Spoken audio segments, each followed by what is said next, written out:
Hello, everybody, and welcome to the Canadian Podcow. My name's Andrew Campbell, and I'm with Sarah Sash, as always, out in BC. Sarah, how are things going? You're home for once in the winter. Yeah, we've seen each other not too long ago. I was fortunate to just be in your neck of the woods at the Dairy Farmers of Ontario AGM, celebrating 60 years, which was very cool. We don't have butter sculptures in British Columbia, so I was pumped. Well, you know what, to be fair, I don't remember the butter sculpture last year. I think it must be, we only do it every 60 years, I special think occasions. When we do it, special yes. occasions to do it would be about as, but it was great to see you, and very soon, and this is just kind of more your travel schedule is quite full this time of year with lots of meetings, and it's just fortunate we get to run into each other again at the annual policy conference for Dairy Farmers of Canada shortly. Yes, I'm looking forward to that one. It seems super timely that we're getting together when there's going to be so very, very much to talk about with everything happening, not only in the Canadian political situation, but also internationally with our neighbors to the south, other things around. I think there's going to be some great content there, and hopefully we can secure some great interviews. That's right, because the next episode is going to be from the annual policy conference, so stay tuned to the feed for that. But in the meantime, there is, you talk about what's going on in the world, Sarah. There is a pile going on, and definitely the thing that I think is all-consuming right now is since the American election, since the inauguration, a couple of weeks ago, there's been a lot of uncertainty. What could this bumpy ride be? Yeah, it's already been a little bumpy, eh? And the political landscape is feeling very unpredictable. So I think today we're going to take a look at that. We're going to speak with someone who's actually quite an expert in this department. And we'll set the tone. We'll start talking about all of these political and surrounding things. And just kind of see what the economic ramification might be coming up on the Canadian Podcow. Our guest today has more than 20 years of experience in the Quebec and Canadian agri-food sector. He studied agronomy at Laval University and was awarded a master's degree in business administration and agri-food management and perfected his craft in agribusiness at the Harvard Business School. Wow. He served as an economist with UPA, so that's the Union of Agricultural Producers, and was deputy general manager for the Quebec beef cattle producers, as well as a senior economist with Le Coop Fédéré and director of economic affairs with Les Éleveurs de Porc du Québec. I think that's pigs. He is now senior director of agriculture and strategy at the National Bank. Vincent Cloutier, welcome to the Canadian Podcow. Thank you very much. How are you? Oh, we are very well, Vincent, and I can't imagine being an agricultural economist in these days because there's no shortage of excitement in terms of what could be, what is happening, and just really where everybody's kind of mindset is as they try to make their farm business plans over the next, whether it's for 2025 or beyond. So I guess maybe let's start there in terms of let's do a general overview in terms of just where farm profitability is at in Canada in 2025. Actually, ag is doing rather well, but we can't talk about ag as a whole, because there's different realities in the hog industry, grain industry, and in the supply managed sectors. But ag policies are strong, supply management is strong, and there's challenges ahead. We'll discuss some of them, but overall, I think we can be quite confident for the coming years, despite all that. So when we think about the climate around us at any of those industries, the Bank of Canada just cut the interest rate by 25 basis points this last week to 3%. This was the sixth consecutive reduction since June. And many will see this as good news for the ag sector. I would think good news for most sectors. What do you think? It's especially good for the ag industry.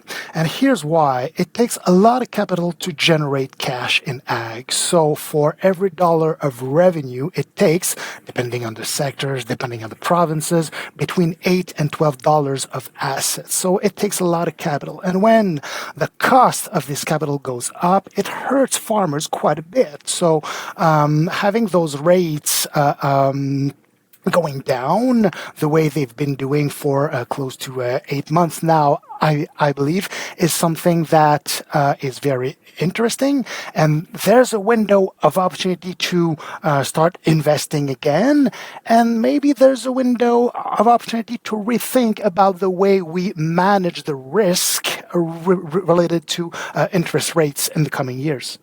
I'm glad you said that. I like low interest rates. I'm very, very happy when the interest rate goes down. So, but the other one that's interesting here, that's kind of been on the move of late, is obviously the Canadian dollar compared to the U.S. And maybe we can break this into kind of two different categories, Vincent, in terms of what it means for Canadian dairy, because obviously our impact is different than a lot of other sectors. Within ag, particularly those exporting.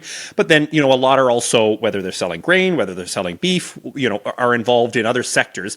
Can you kind of break those two? What's where the dollar is moving at today compared to the U.S.? What's that doing for both those export sectors and then Canadian dairy as a whole? Dollar is indeed quite low, and we expect it could get even lower relative to the US dollars in the coming months. This is something that is rather positive for pork exports and beef exports and grain export, etc. But let's always recall that we do import a lot of inputs in ag. So we import a lot of fertilizers, lots of farm equipment, and even all those commodities that are traded on a U.S. dollar base are get relatively more expensive for us. So low dollars means more expensive imports, and this can bring inflation in our economy. So if the fertilizers or the farm equipment are more expensive due to the dollar, well, it means inflation. So this is sort of a double-edged knife. So that's something we need to take into account. What's good with support management, though, is that the cost of production is considered when in establishing the price of milk, the farm gate price of milk. So we started by talking about the ag policy, supply management, how solid it is. Well, here's another example of how efficient it is. So you mentioned inflation, Vincent, in terms of what that means for producers, particularly those that are importing, whether it's new equipment or whatever it happens to be. Can we flip that inflation question to the consumer side too? Because obviously that's been an enormous concern for consumers when we talk about inflation. I was watching the news this morning, and they continue to talk about what the high price of food, has done. Can you talk a little bit about what the trend in terms of consumer demand looks like? Particularly for agri-food products, when we know that market's always going to be there, they have to eat. But what does that trend look like for those of us in the sector? Okay. Consumers are very sensitive to taste. They want to buy stuff that tastes good. Even if stuff is cheap, if it's not good, they won't buy it. But let's always recall that price of food is a very important factor in their, buying behavior. And a certain number of consumers, yes, they are, they try and focus on buying local, or they expect some attributes to their food. But let's be realistic. Those consumers that are willing to pay more or significantly more for those assets, it's a rather small portion of the consumers. So we have to be aware that, those consumers, this market is always more demanding, but we have to remain competitive because those consumers, they are very price sensitive, I would say, and we've seen it pretty obviously in the last couple of years during this high inflation era. The behavior of many consumers did move in that direction. I think as producers, we feel like Canadian dairy is something we do especially well in terms of being able to actually produce for Canadians in the country.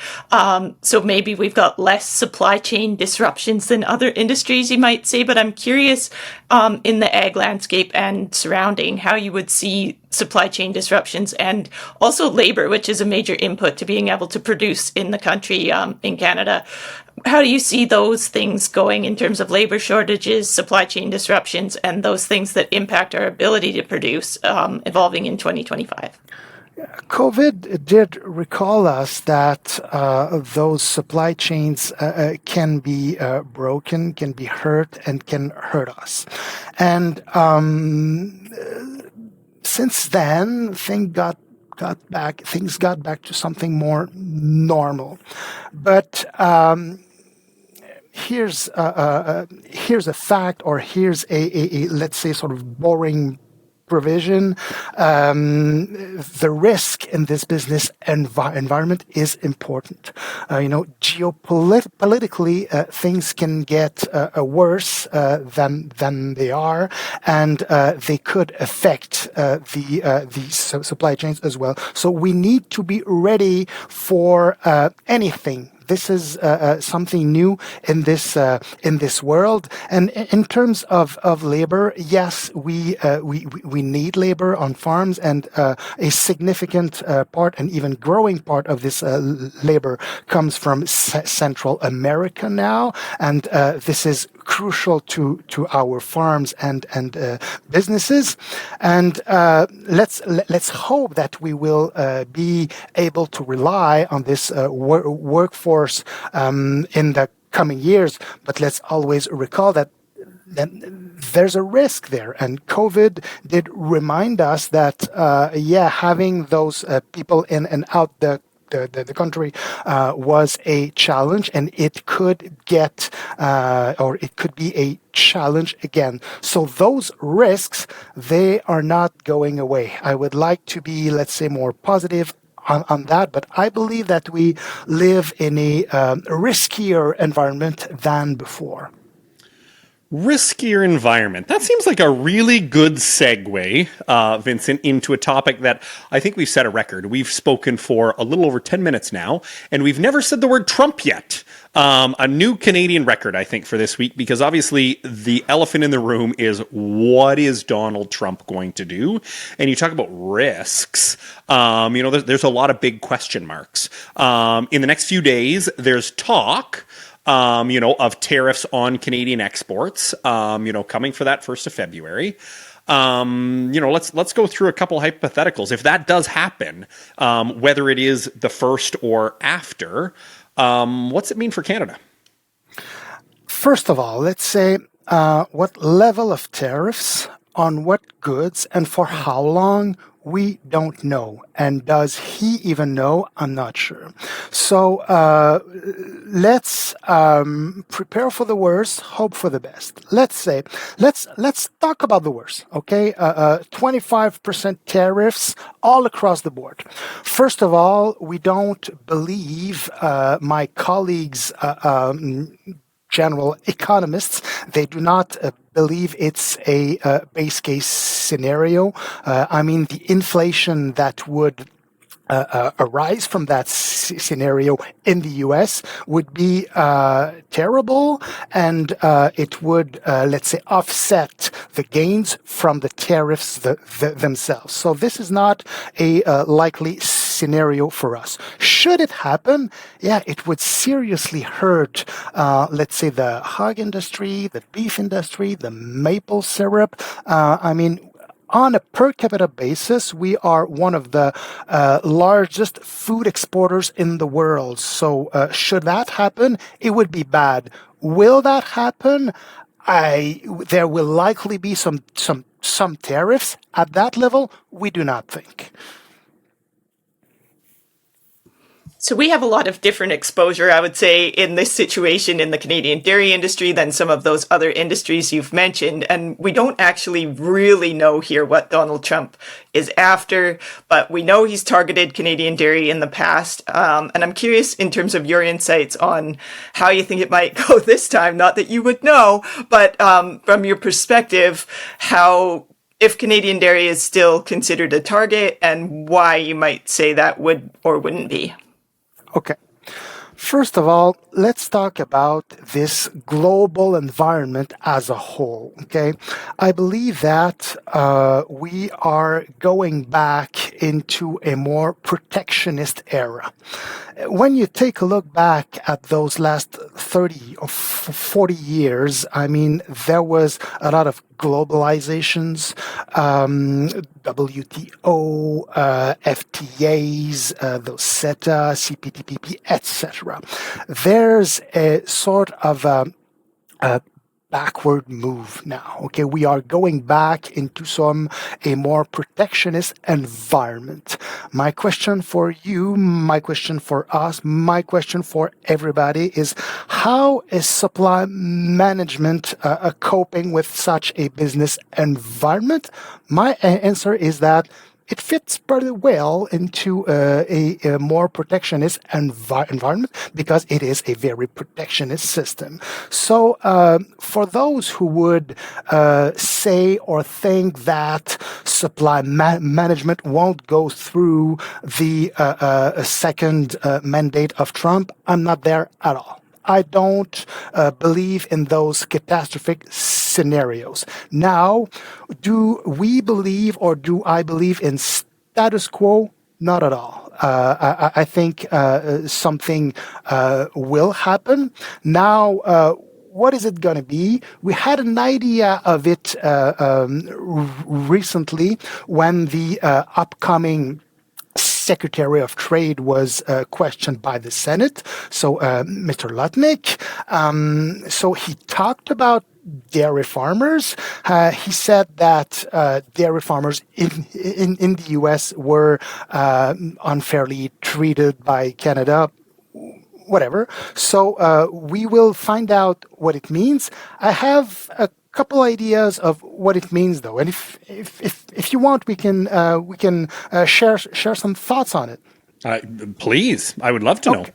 Okay, so we need to differentiate the current context and compare it with the 2016 context. In 2016, President Trump and the American dairy lobby were very vocal about additional access to the Canadian market. And Trump was talking about that all across the board. So every opportunity he had to say that he needed more Canadian market access, he was talking about that. Now, you don't hear that. And what is the American dairy lobby talking about? They are not talking about new access to our market. They talk about the current tariff-free quotas. So who owns them? The processors, the retailers, or somebody else. So they say that due to the allocation of those TRQs and maybe the specific products that are included in many of them, well, they don't have a fair access to our market. So should we fear additional TRQs or should we expect some tweaking to the current TRQs, which will indeed increase the quantity of dairy products that come into Canada? I think we need to expect some tweaking, but I am a firm believer that our negotiators have a lot of room to work with by adjusting those TRQs way before granting other TRQs. Because we do know, and this is my understanding, so correct me if I'm wrong, but that the amount of dairy coming into Canada from the U.S. is not fulfilling that full access on the TRQs. So you're really thinking that probably what comes out at the very least is they'll be maxing those out if they can tweak them the way they want. This is exactly what they want and what they say they want. And when you go on their website, you read about those TRQs being owned and managed by the processors versus other parts of the value chain. I mean, this is an old battle. There is this legal battle between Canada, the US, and New Zealand. It will be on the table in 2025, and we will hear about it all the time. Now, we will very often hear the cliche phrase, well, supply management is on the table. Some specifics of the TRQs are on the table. Is supply management on the table? I don't believe so. So then, just briefly before we head into a break, the other side of that is obviously how, when you talk about that protectionist agenda, the protectionist mentality coming forward from the U.S., that obviously probably isn't as good news for sectors like grain, hog, beef. But give me a little idea. That's the U.S., the export with the U.S. market. Does that lead to more global protection, Vincent, or is it a kind of a case of they'll insulate themselves and we'll continue to trade in a more open global trading environment with other countries? Where does it go? I think Trump's election does crystallize this return to a protectionist era.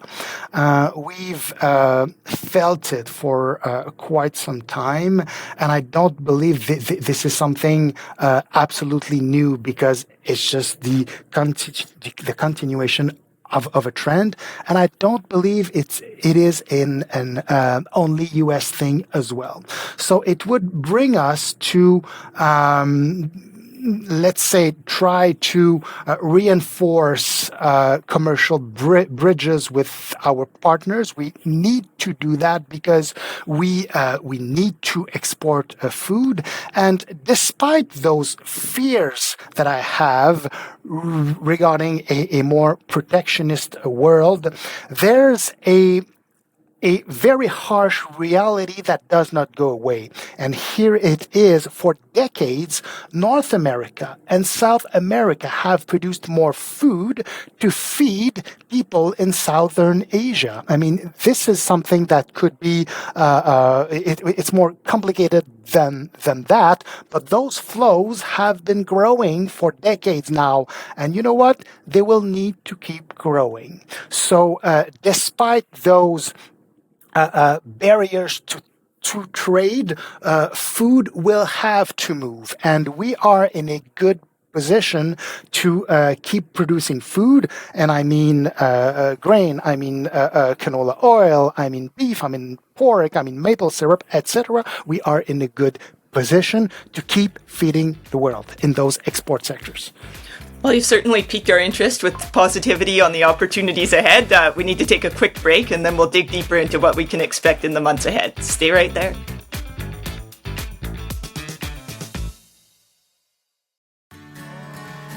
As Canadian dairy farmers, we follow ProAction, Dairy Farmers of Canada's national quality assurance program with 6 modules. Modules like milk quality. That stands for high standards of milk production. Or food safety, producing milk that meets 42 requirements. And animal care, that means caring for every cow. ProAction sets standards of excellence. That's what's behind the Blue Cow logo. Dairy Farmers of Canada. Welcome back to the Canadian Podcast with our guest, Vincent Cloutier, Senior Director, Agriculture Strategy at National Bank.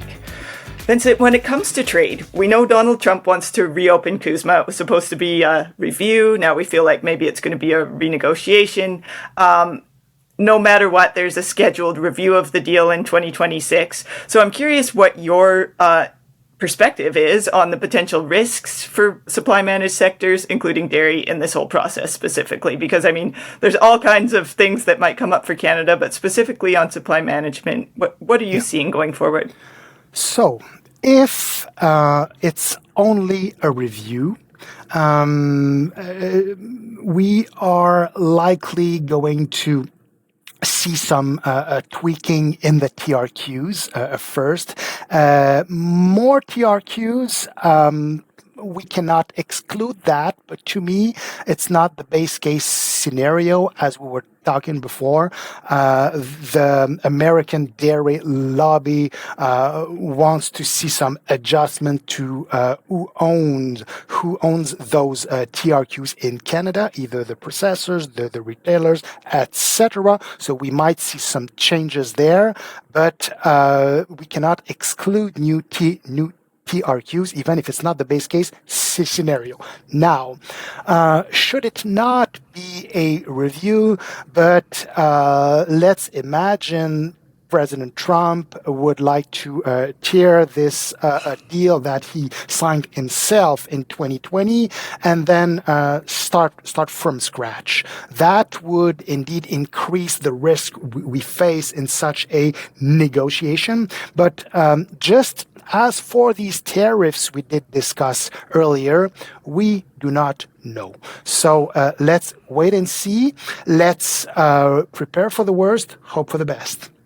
So we were talking on the break a bit about your optimism, which I do appreciate, I have to say, when so much of this is such a muddle. I'm curious if you see any specific opportunities in all of this, and whether there's an opportunity for our sectors to make some gains in a situation like this. It won't be easy to make gains because we will be very defensive during this whole process from a dairy industry standpoint.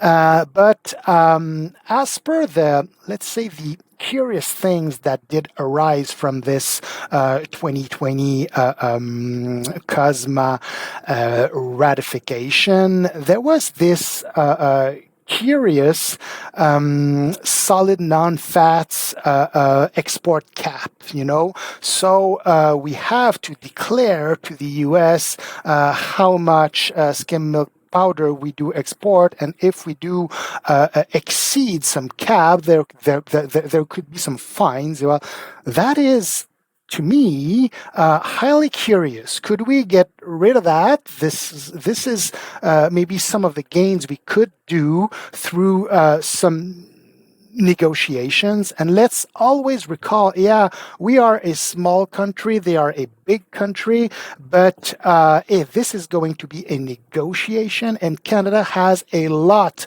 not only to offer, but US needs a lot from what we have to sell, and they need us, and their economy would not be what it is without us. So it will.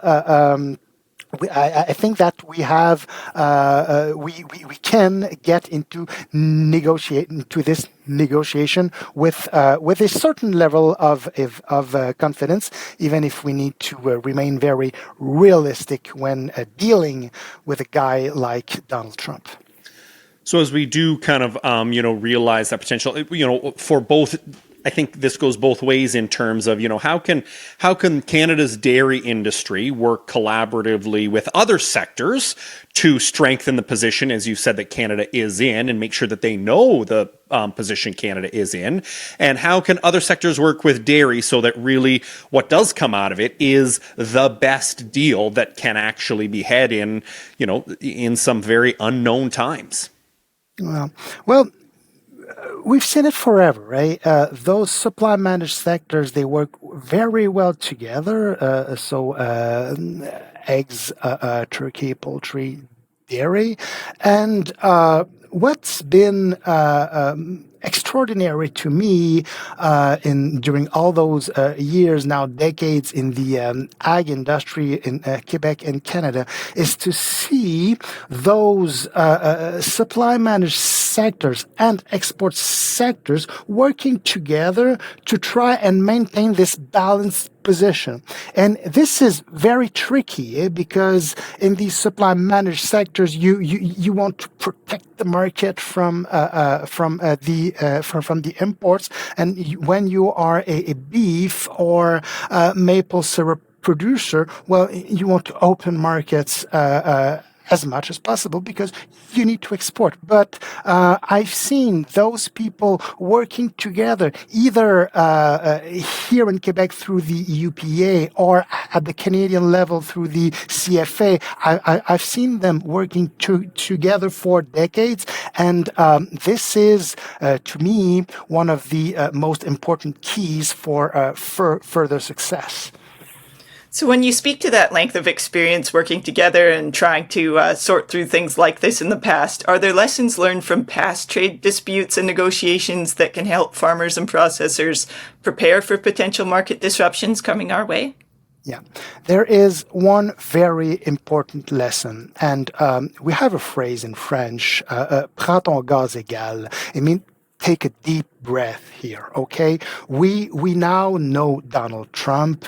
He says everything that comes through his mind, and we hear the opposite the day after, or quite often the same day. So we need to take a deep breath here and not generate ourselves more anxiety than needed. So Canada is a strong country. We have things that U.S. need. We have, I think, excellent negotiators. And like I said, I don't believe we will get through the revision of COSMA without any changes, but I don't either believe that an increase in TRQs is the most likely scenarios.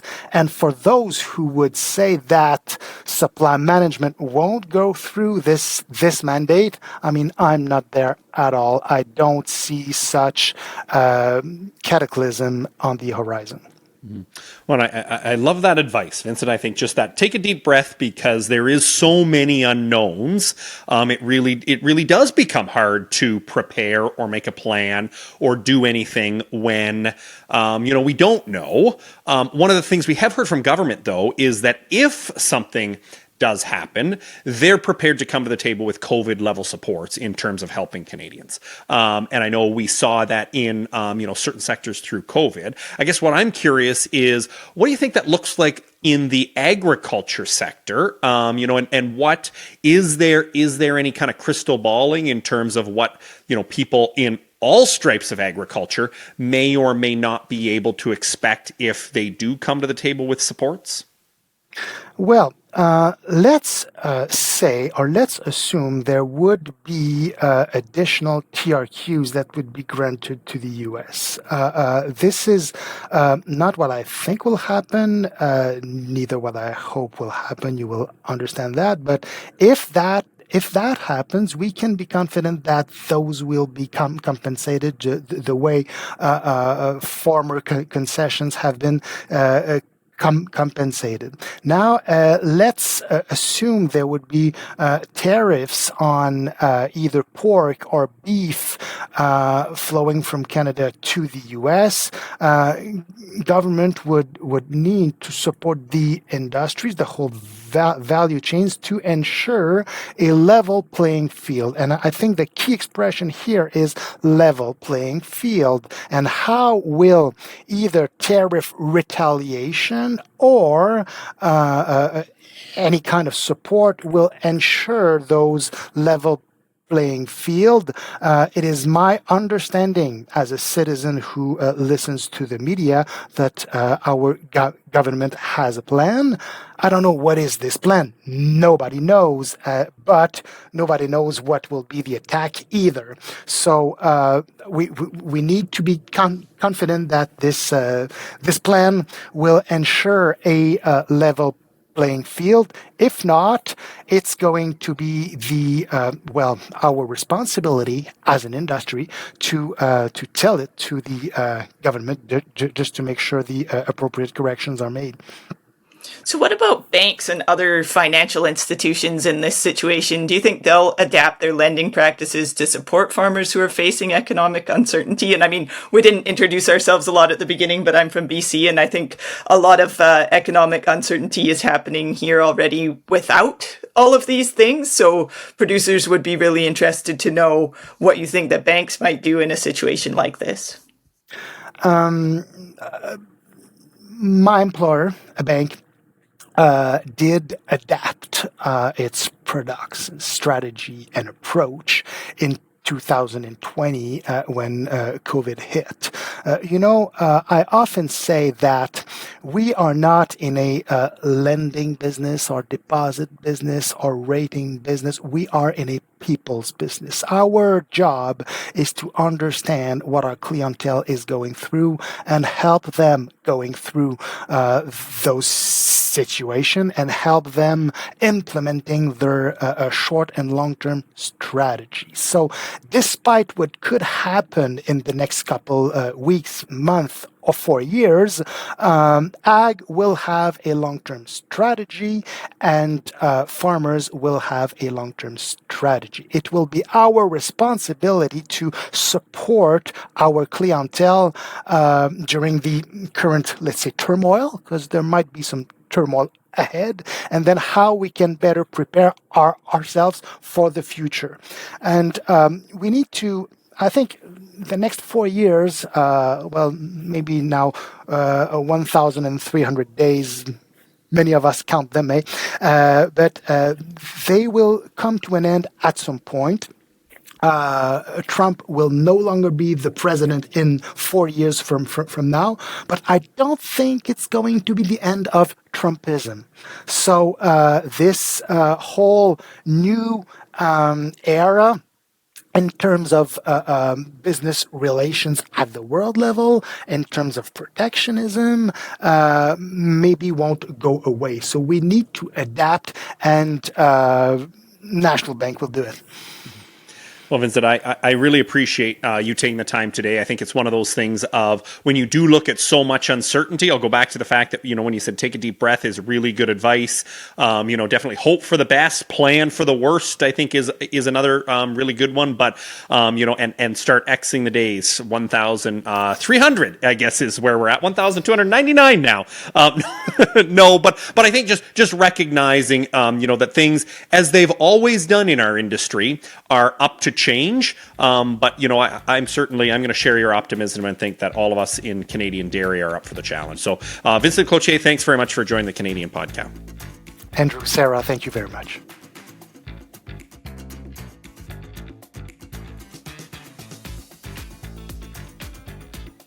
Well, Andrew, that's a lot to digest. Right away, I was just thinking 1,299 bottles of milk on the wall. We'll just sing that the rest of the time. The whole day. Every day we can take one down. It is one of those things that it's nice to hear.